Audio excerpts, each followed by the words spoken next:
mentioned Peter Clarke. Peter Clarke went to a murder, didn't he? Went to prison for a murder and appealed about 6 years later with that Lord Carlisle that won his case with a video. That's it. He produced a video that was mocked up, and he got released on the back of that video. But that was all to do with the Lawler and the Clarke drug war that happened in the late 90s, wasn't it? Are you aware of that war with Tony Lawler, Blondie? Yeah, that's right. That's right. And is that the one where James Pancake Taylor, left the IED outside the police station? I think that was early 2000s when all that kicked in. But we'll get to that. We'll speak about that as we go through the decades. So the door wars, is that what you're talking about in the 90s? The door wars, they called it, didn't they? On the security companies on the there doors. Was a lot of stuff kicked in with the Lawlers and the Clarkes, and you had a very dangerous man called Blondie, who was Stevie Lawler, and I believe he was the first one to get took out. And then you had his brother. I think he was shot dead, and I think that's the one what Peter Clarke went to prison for. I'm not too sure. But he got released, and you're saying he's working alongside the Furies now? Yeah, he works as a coach alongside Peter Fury. He was the one who trained Savannah Marshall last year for a world title fight against that other lady. What's her name now? The African-American girl. People would know who it is. But anyway, Savannah Marshall's last fight, Peter Clarke was one of her boxing coaches, so he's in the corner with Peter Fury. Right, so the Coggins let's commit a few more minutes to these and this family, because at the end of the day, mate, they are what they are. You know, they are career criminals. They've progressed to the ladder to the global stage of organised crime, in the sense of narcotics and firearms being shipped around the globe. Who is the main man in the Liverpool mafia that you're aware of, or you seem to, what intelligence have you got to state who is the main head in that mafia? Well, you still got the Kinahan sort of overseeing it with Liam Byrne, Tony Judge, but on the other side, the traditional Liverpool underworld, I would say it's not one person. It'll probably be a group of people. There'd be Dickie Coggins, Francis Coggins. You'd have John Burns. To a certain extent, although they're in jail, you've got the Mulhairs from the Wirral. So all those people are still involved. Even John Hass, I know he's over 70 now, but he's sort of, the Hass family still deal in firearms, still deal with narcotics. But because he's a lot older, there's so many degrees of separation from him and any graft to protect him. But I mean, they haven't changed. I mean, Paul Bennett and John Hass, I mean, that's a story in itself, isn't it? Yeah, definitely. I remember that well. I remember that because I was around individuals that was planting the firearms for him when he fooled the government with his pardon. Well, he fooled the government and also paid the Home Secretary's brother £300,000. Yeah, I believe that's true, mate. So in reality, you're going to have the top few that's been controlling what's going on. So you've seen what's happened in our city. You've seen what's going on. You've seen like the young girl being shot dead. You've seen these young gunmen running around. You've seen, and the firearms they're using, they're not rusty. They're not, they're not shit firearms, are they? The state-of-the-art firearms that are made to do maximum damage, along with the bullets that they've got. They're not just getting short 9.0 or 9mm bullets. They're getting jacket hollowed pointed bullets, which is JHPs. Where are, in your opinion, where are these firearms coming from, and who's giving them out so easily to the youth in the city of Liverpool? Well, I would say a lot of the firearms we are looking at, by the make and models of them, come from Eastern Europe, and it started after the Bosnian War in the 90s when you got Scorpion machine guns. What happens is when they send a load of narcotics, you might get 100 kilos of cocaine, plus you get 2 or 3 Scorpion machine pistols, a couple of 9mm, right? And that is how they come in. But the thing is, when they get to the UK, they then get stored by people like Craig Birchie. And he is one of the people who puts the guns in the hands of people that have been committed heinous murders. So, to be honest, his hands are dripping in blood. Craig Birchie from Highton, or Dovecot, I think he is.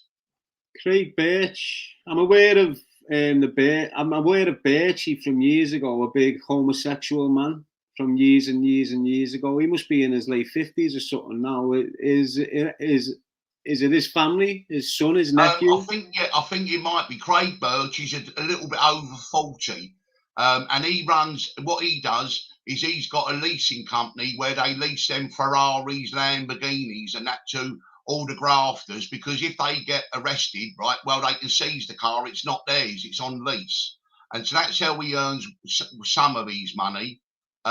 He also, as I say, he puts the firearms in the hands of these young people. And specifically recently, there's certainly at least 2 cases where he is heavily involved in it. Now, I did hear that he went to Spain and his son was taking over while he was there, but I can't confirm that. And also, Darren, do you remember back in January that Merseyside police seized a £200,000 Lamborghini because the driver was not insured to drive it, because it was only insured for people over 40? And I'm wondering whether it was Craig Birch's Lamborghini. I remember what you're on about. I remember reading about that. So who is this Birchie then, and what gives him the angle to have access to these firearms? Is he affiliated to the Cogginses and stuff like that? Where does he come from?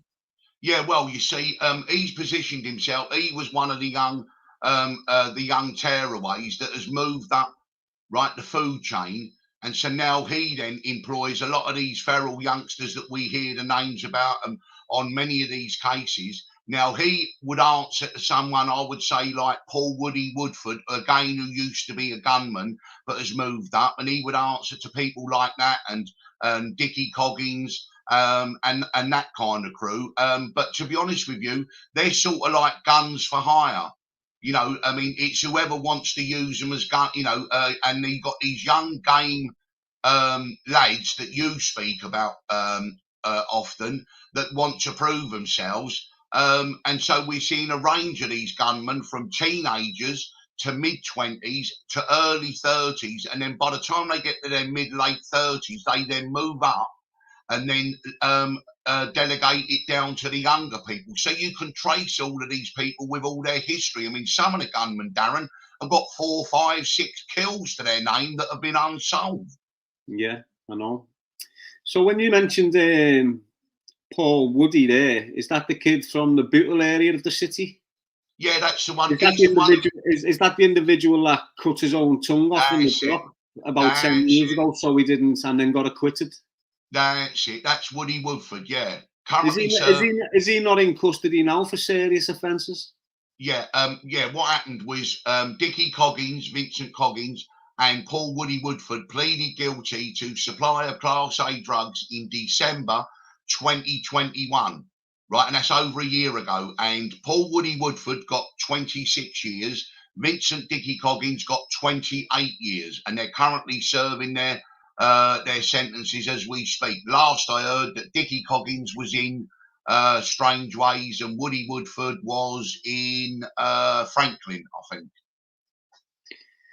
So, with them being out the picture, mate, who's took the reins? Who's leading the charge for that? The Liverpool Mafia now they're out the picture, because it's a known fact around the city, Liverpool, and that Woody Woodford or whatever you're calling him was quite dangerous. He was quite intimidating.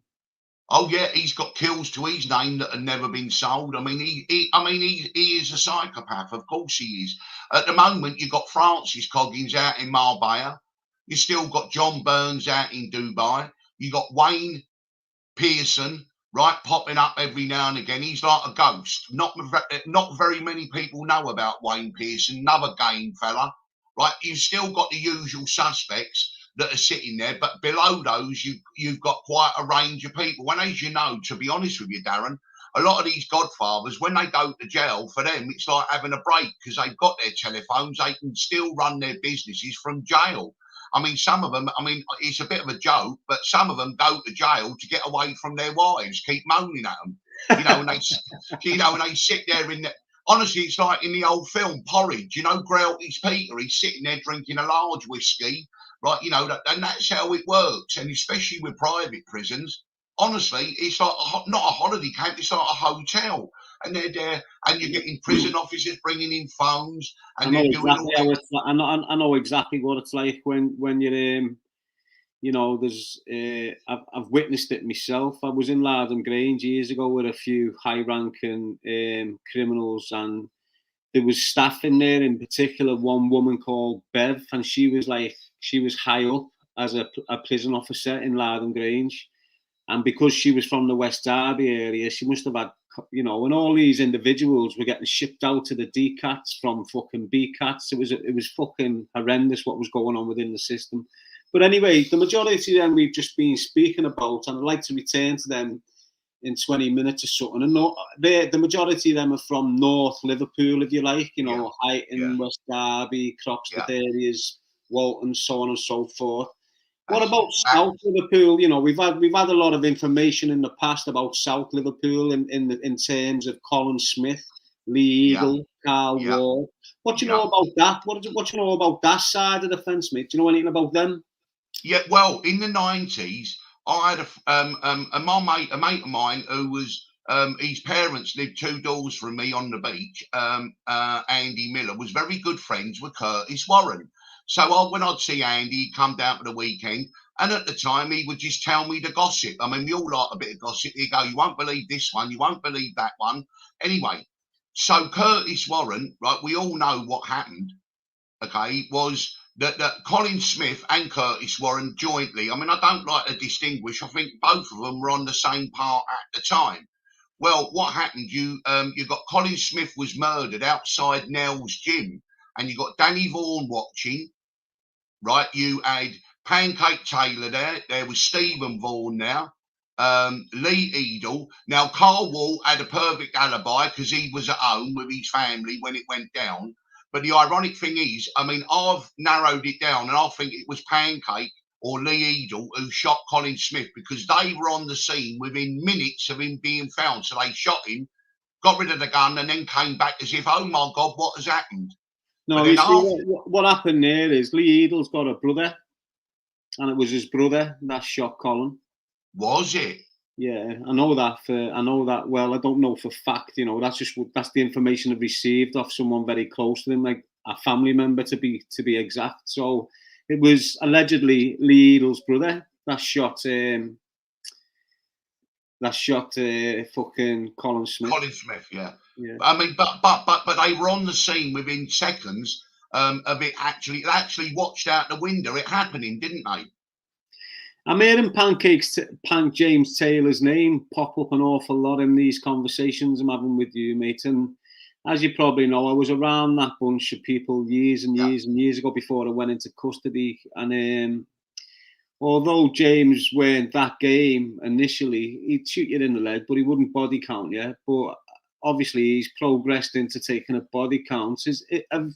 Have you any information on the Nicky Ayres murder and the way people insinuate and implicate Pancake James Taylor in that murder? Is there any truth to that, do you think?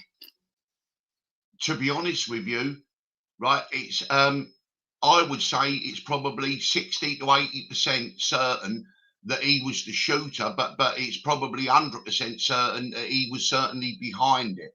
That's what I've established, that he was definitely behind it. Whether he pulled the trigger, I would say 60% it was him. But the thing is, he's a classic case. He's moved up, right? He's made his bones. He served his apprenticeship. He's killed a few people. Now it's Pancake Holmes. He's a multi-millionaire. He's corrupting politicians.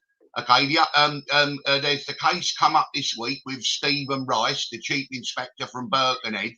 I don't really want to speak about that just yet, because the police are hot on these and they get me shut down when we talk about ongoing investigations or court cases. Sure. Sorry, I'm only. What I'd like to say though is that, you know, the two names that I know very well that you keep on bringing up all the time is James Taylor and Tony Judge.